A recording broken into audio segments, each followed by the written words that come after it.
2, 1.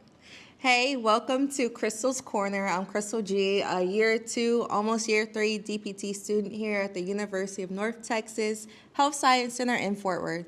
And today, this is going to be the start of my podcast, and we're going to be talking all things PT from different settings, career, leadership, just different things that you may need to climb the PT ladder and navigate your PT journey. So today's topic is going to be on leadership. Why are we talking about this? Because as a PT, you're going to be a leader in your patients' lives. You may be a leader in your clinic, your community, whatever setting you're working in. There are a lot of ways for us to be leaders in our PT environment and just in the environment in general. So, on this episode today, we have a guest, Katie Lepsack, here. Hi. So she is the class of 2026 president. And Katie, can you tell me a little bit about yourself and kind of generally what leadership means to you? So hi again. So to me, I think leadership is just taking initiative to care for and serve the other people around you, and just really take their needs into consideration and just put them first, and just kind of help elevate people in your circle. Thank you for sharing. Yeah. So I want to just discuss a book that I read on leadership and kind of get your thoughts and opinions about that and different topics. Because we do know in careers and just life, there are differences between like Black women in leadership versus other women in leadership of other ethnicities. So I kind of just want to get your opinions and pick your brain about that, okay? Yeah. So I read a book called The Little Black Book of Success, Laws of Leadership for Black Women. And it's a book designed to give Black women just tips and advice on how to navigate the career world and the leadership ladder. And it also gives ways that like our mother or grandmother would share like just life lessons to us. So it's really hits home in hearing a book or reading a book from perspectives of Black women, because it's like stuff my mom would say or things like that. So in the book, it recommends getting a PLN, which is your personal leadership notebook. So throughout me reading the book, I did take the time to do some journaling, write out some goals, different things that were really applicable. And then I just got a lot of really good takeaways from the book, and we're just gonna just chat about that, and I want to hear your perspectives on your leadership experience specifically. So can you tell me just like different roles you've had as a leader and like how you got there, what that looked like, and how you like navigated either getting to that role or like managing your team? Yeah. So I'll start with how I kind of got into leadership, because just for order. Personally, if I think about my journey, I think I've always kind of had more of a leadership or leader type personality, just like in early elementary school and then, going up through grade school, like, you always have like certain types in each friend group. And, there's always like that one kid who seems to, I don't want to say like boss their friends around, but just be more of the speaker for the group. And so when I think about my experiences with my peers back then, I definitely have more of that inclination of speaking up for the group as a whole and just kind of taking charge. And so I think some of those personality traits, and then just like being involved in extracurriculars, like for me, I did studio dance growing up. So that is that's a team sport where you spend a lot of time together with the same people all the time, rehearsing and competing. And so I think just having those like personality traits and then also participating in team sports, like it just kind of brings it out of you in a way. And so as far as some of the roles that I've served as a leader, I mean, I think the first one I could think about is when I was in middle school. I was drill team captain in middle school, which was cool and was probably my first experience being like the most forward leader of that group. And so that was really cool. And beyond that, like in anywhere I go, I always try to look for ways to serve in some sort of leadership capacity. And it's like at church, I've done things like taught Sunday school and volunteered. And, even then, you don't necessarily have like the title of president or vice president or, whatever, but you're still leading and serving, little kids in their faith. And so to me, like teachers are a great example of leaders. And so, yeah, so that's kind of another facet of my leadership. And, when I got to PT school, I just kind of had it in my heart, how can I serve these people? And so running for class president and just participating in our class leadership was kind of just, probably just on my heart to do. And so as far as like, you asked about struggles, as far as struggles go, I definitely, and you can probably speak to this because you know me pretty well, but probably the biggest thing is keeping the peace and just people pleasing, because as a leader, everyone is going to have their own leadership qualities and styles. And for, me as an individual, I think in my heart, I want everyone to get along and, be happy and content with the direction our class goes or the direction, that we're going in general with whatever we're doing. And so when I see people hurting or discontent, like my first response is to come around them and, to feel that too. And, it does upset me when I see people that I lead upset, Yeah. And so obviously the fine line of that is not people pleasing and not like, it gets exhausting. And so, because, you have to learn the lesson. And I think what I've learned is you can't make everybody happy. You will never make everyone happy. And so I'm still learning that. And so I think to me, just that has been the great struggle of embracing the fact that, like, for the greater good, like, not everybody is going to be 100% satisfied with the decisions that you make, But sometimes, like, the best decision is, or not even sometimes, I think all the time, the best decision is not necessarily the most liked decision, or the most, I don't want to say agreed upon, but popular decision, if that makes sense. Yeah. So I hope that answers all those questions. Thank you. It does. So now I kind of just want to get your opinion on kind of Black women versus white women. Do you think that we deal with the same issues in the workplace? I think from a feminine standpoint, similar. I think all women we deal with obviously things like the wage gap and certain stereotypes that kind of go more into gender roles and not necessarily that gender roles are bad, but I do think as women we understand that you feel this pressure to perform and do it all, and then also perform like at home with your family, at work, so I definitely think that there is some overlap as far as that goes. But I also believe that there's also certain stereotypes that are on white women that are not necessarily placed on Black women, and then also vice versa, and I can say, I can only speak from my perspective, but I think one of the white women one of the white women stereotypes that I think is kind of placed and that I've experienced amongst myself and women alike are just, like, oh, well, you're doing grad school, but you're also supposed to be married and at home. And, at this point in life, like you're your mid-20s, like you should be doing, more of those quiet jobs. And that's great and all, but it's also, it can get kind of, I guess, just disheartening, of like, well, that's just not where I am, in my life right now. I'm working on this, I'm working on my doctorate degree. Like, isn't that good enough, in a sense? So, yeah.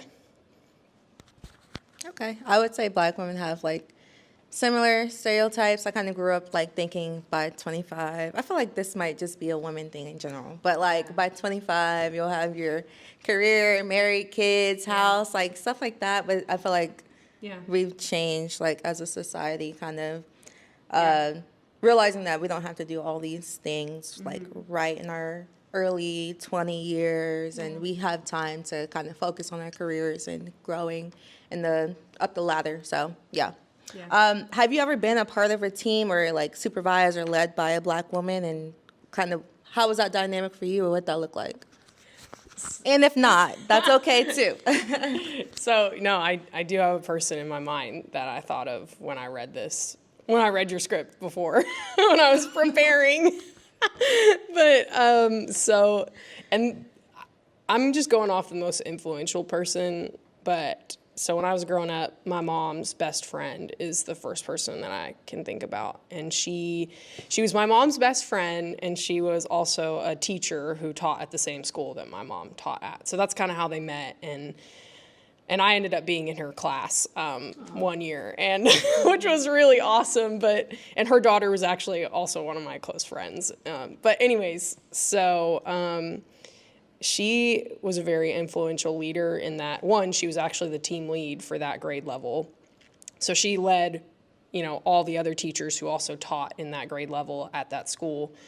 But to me, she just always led with like strength, and such a balance of strength and care, growing up, I always remember her in the classroom and even outside the classroom when I'd like go to her house, and her like her daughter and I would have play dates. Like, I just always like admired how steadfast she was in any type of conflict or any type of situation that went on like at school, and just how loving she was to us. Like, she was a very tough love type of individual.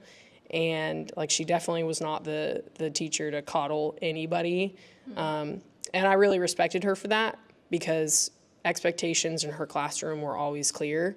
Like, you always knew what she expected of you. And then also, like, I just had this sense of security of like, if I messed up, she cared about me enough to like, one, correct whatever I messed up on, or if I was acting out in class, but in a fair and just way, if that makes sense, because she cared for me. And so, yeah, I still think about a lot of the things that she taught us back in school, and I just, she was a very influential leader, and she's really great. So, yeah. Well, thank you for sharing about her. So it sounds like you had a good experience by having like a Black woman as a leader figure in your life. Absolutely. Okay. Yeah. Awesome. So I do want to share a couple of takeaways I got from the book. The book had about 40 chapters, so there's lots of different themes going on. And a lot of themes I felt like were applicable across the board just for women in general, not just specifically Black women. But there were four I feel like might hit harder or be closer to home for Black women. So I want to share those kind of topics or ideas. I want to get your opinion about them. Like, do you feel like they apply to you also, or do you feel like, just, I want your thoughts, okay? Yeah, absolutely. So the very first chapter starts off with, always consider yourself a VIP. So we know women in general can be overlooked and undervalued, and even especially as Black women with just the history we have with this country, that can be just a general feeling we have coming into the workplace. So again, the main topic from the first chapter was always to be a VIP, and just to be confident in yourself, no matter like where you came from, what your upbringing looked like, finances, anything like that. You should still be that girl, because we are that girl. What are your thoughts on that?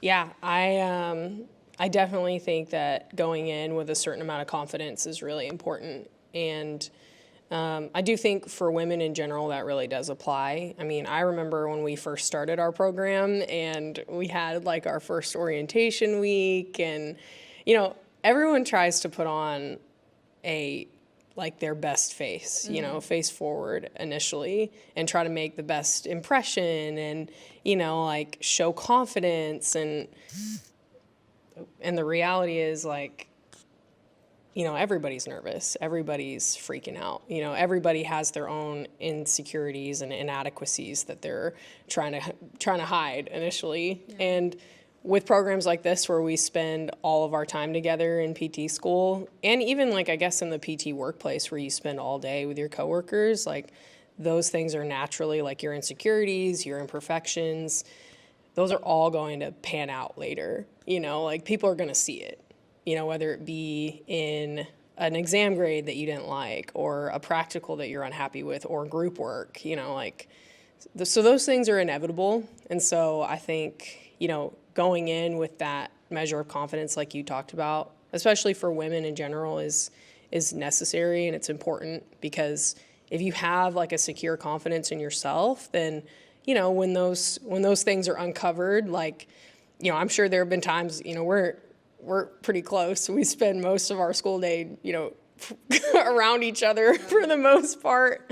Like when y'all see me fail or see me do something that's like, whoa, like what? And I, like maybe I'll be embarrassed about it, but again, like if my confidence is secure, then I know like I can rest on that, and just understand like, and like separate, I guess, my shortcomings from who I am as a person, Yeah, I agree. So. Definitely. So another topic from chapter 3, that one specifically was talking about racism and not allowing racism to be an excuse, but make it be a motivator for how hard we work. So basically, we should be using racism as Black women to help us accomplish our goals. And like unconscious racism is definitely a thing, and that can look like favoritism in the workplace and different environments that you're in. And the book was really just saying, like, when you see that favoritism, that should really just be the thing that pushes you to just get more knowledge, get more training, get more expertise in whatever area you're in. That way you can't be denied. Like, racism can't be the thing that stops you because you have X, Y, and Z. You didn't let that like limit you. And I think sometimes Black women see that, or they see favoritism and they automatically like shut down or like limit themselves because they're like, well, I can't grow in this environment because they won't let me. And something I really have to like remember and take in mind, that that system is in place, has been in this country, and still working out of that means I have to be the best version of myself, which means I might have to do extra work than others and get extra CEUs and courses and credits and things. But if I have that knowledge, then I can, again, know that I've done the work to deserve more, deserve better, be able to grow and climb in whatever field I'm at or whatever place I'm at. So what are your thoughts about that? Do you think that you see that often, or do you just, what are your thoughts? Yeah, I think,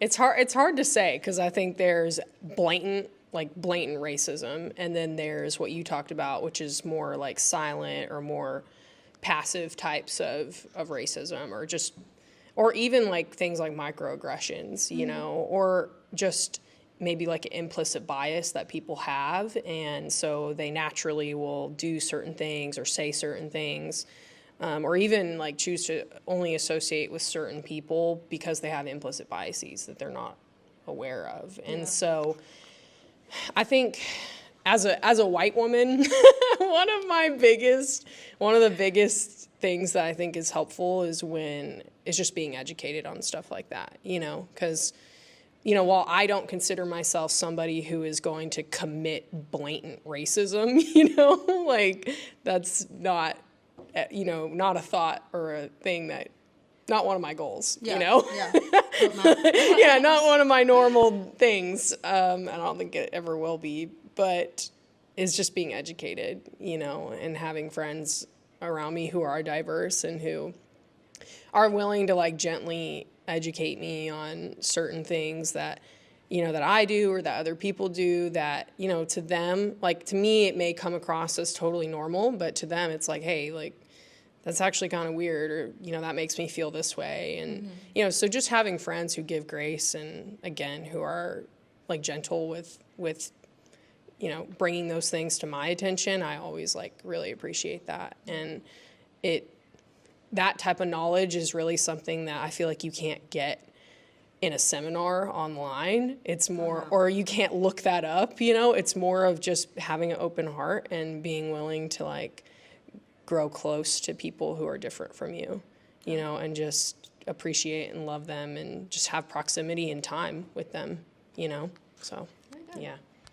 All about relationship. Yeah, I totally Building relationship. 100%. And it's a two-way street. So I have to give grace to you because you may have been raised in a situation where you never maybe thought or seen racism like blatantly in front of your eyes or even like implicitly. Yeah. So I have to have grace with you and also just understanding back and forth. Yeah. So building that relationship over time is going to help with that. So, yeah. A quote from the book that I liked a lot on this racism topic was, just because other people have a problem doesn't make it yours. So as like Black women, if people have a problem with me and I know I'm doing the right things I'm supposed to be doing, I don't have to take that on as a problem or as a burden because, again, I'm the VIP. I'm focusing on myself. I'm trying to better myself. I'm trying to put good and grow into my career, into the workplace. So if that's the attitude and mindset that I'm having, and other people still have problems with me, there's nothing, that's out of my control. And just trying to focus on what I control is going to be best to help grow in my career. So I agree. Okay. Another topic that was a big one, I thought, was from chapter 11. And it talked about don't let your emotions get the best of you.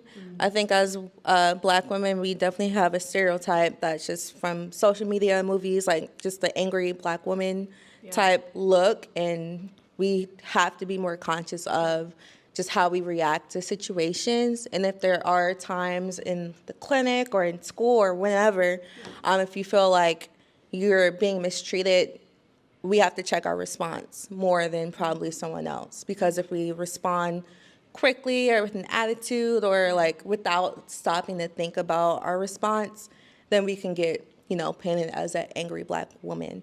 So the book was really just saying, kind of just focusing a lot on your emotional intelligence, your self-awareness, things like that, so we can be able to take a step back and like figure out what our emotions are, but not just like act. Yeah. So that as a Black woman, it's definitely something in the work field, in any setting, I feel like you may have to just work on emotions. Yeah. What do you think about that? So, yeah, I mean, this is definitely a conversation that we've had, even like outside of this podcast. I feel like is just being aware of that stereotype specifically. And I think that it's funny because I feel like that stereotype, the exact opposite exists like on white women, you know, like I think for white women in general, it's a very like, at least, or like it, I don't know, it's more of like you're supposed to be quiet and helpful and, be nice and be pleasant and smile and like, and that's like the expectation and that's what people think. And so when you have a different personality from that, it can be kind of shocking. And, me, like I think I am a helpful person, but I tend to like gravitate away from the quiet type of behavior. That's just not who I am. And so navigating that, I can say that stereotype for myself has been difficult. And, and I'm sure in your own mind, sometimes like when you deal with your own, those specific stereotypes placed on Black women, you kind of, it's hard to turn in on yourself and think, well, then is there something wrong with me? Like, are they reacting to me in this way when I get upset? Because, we're talking about the same thing, is when either Black women or white women get upset.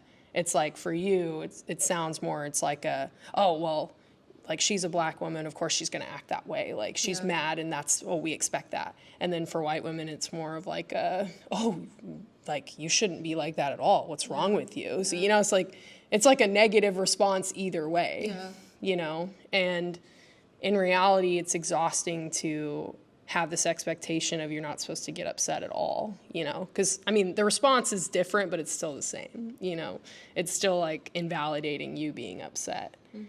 And so I forgot where my thoughts were going with that. But I do think the point you made up of utilizing your emotional intelligence and your self-awareness is really helpful.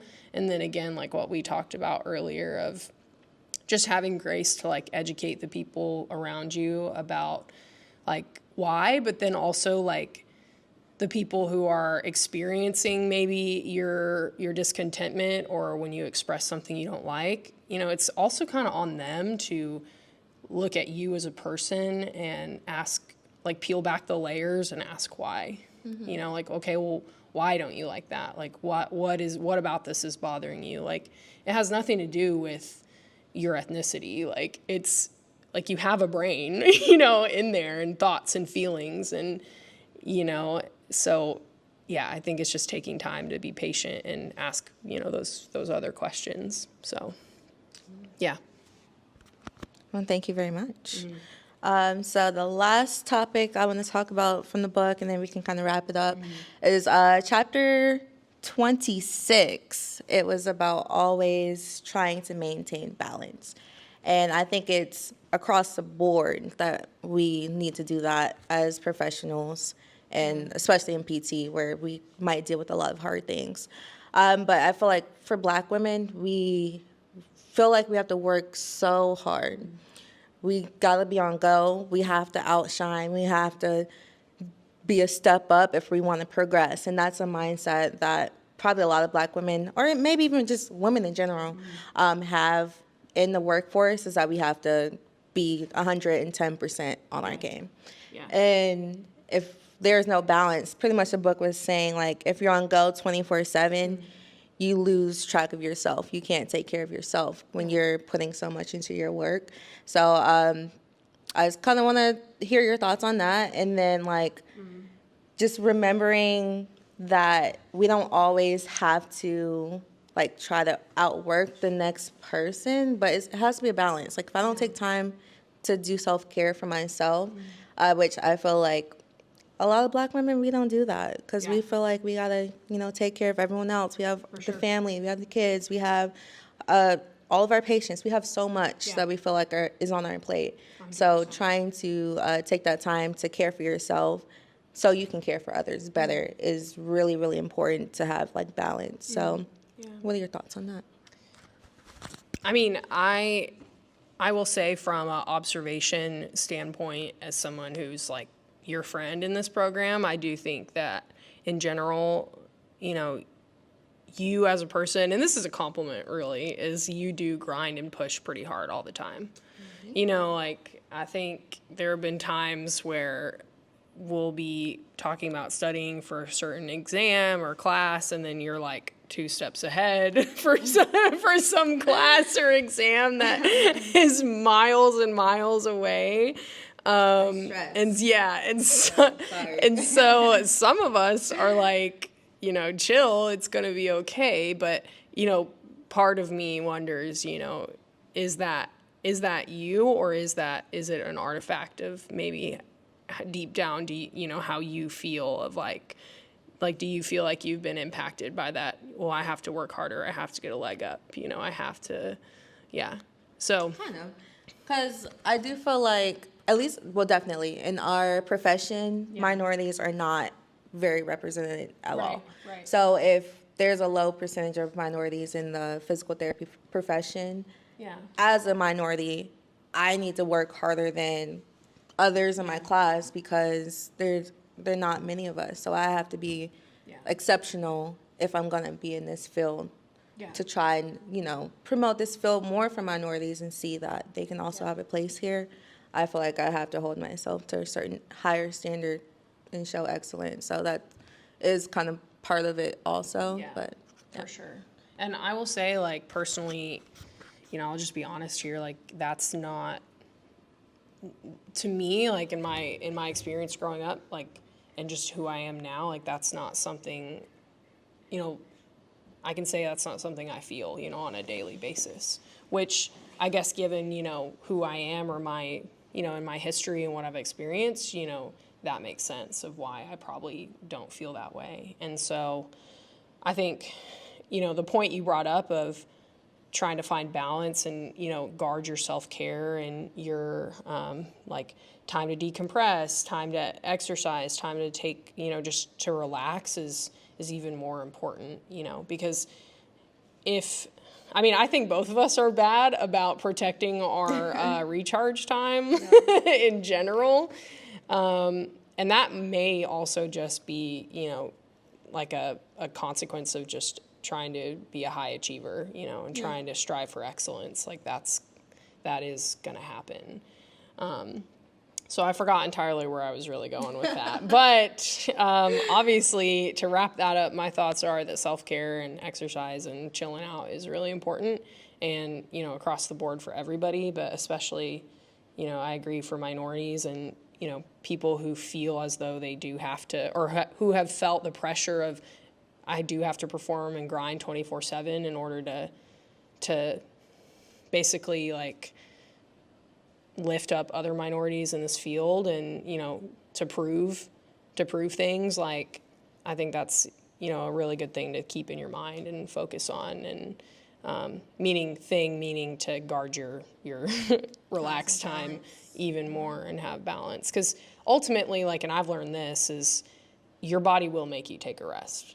Like, if you don't and you just keep grinding and working hard and pushing through, like, you will crap out eventually. And it's better that you decide to take a break and chill out than your body decide for you, because it just can't go anymore. Yeah. And I've learned that multiple times throughout this whole journey in PT school. And sprained ankle. Yes. I have a grade 2 sprain right now. So I have a cankle and I can't run and I have to take a break.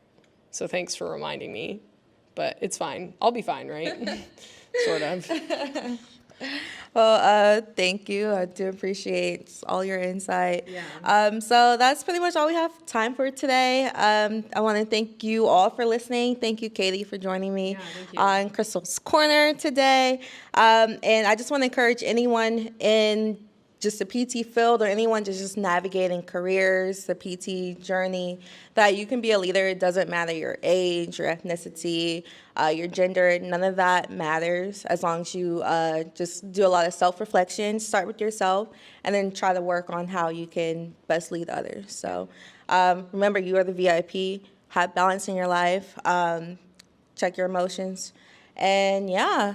Thank you so much. Yeah, thank y'all for listening. If y'all want to go ahead and follow me on Instagram, crystalg.spt. That's my Instagram page where you can get some more insight onto what PT school looks like from a student's perspective. I am getting ready to go out into clinicals into my 3rd year. So if you want to see more about my clinical journey and clinical education, that'll be where you can check that out. So yeah, until next time, y'all be blessed. Bye.